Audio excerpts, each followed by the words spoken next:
അക്ഷരം പൂക്കുന്ന വിജ്ഞാനമേകുന്ന വിശ്വം ജയിക്കുന്ന നാളു വന്നേ. ഹരിതാഭംഗിയിൽ ഗിരിയുച്ചിതിക്കതിൽ സാഹിത്യമൊഴുകുന്ന കേൾവിന്നേ. നാനാമതങ്ങളും ജാതികൾ ചേർന്നൊരു ജൈവിക നാനാത്വഭൂമിയിതേ. മലയാളം കന്നഡ തുളുവും തുളുമ്പുന്ന 300 സാഹിത്യ വിളകൾ കണ്ടേ. അങ്കടി മുഗർ സെക്ടർ കലയുടെ കാലമായി സാഹിത്യോത്സവ നാളുകൾ വന്നേ.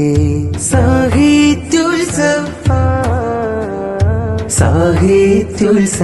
300 മണ്ണിൽ പൊസടി ഗുംപെതൻ ഉയരെ പറക്കുന്ന പറവകൾ കണ്ടോ, ചരിതങ്ങൾ വിണ്ടോ. അങ്കടി മുഗറിൻ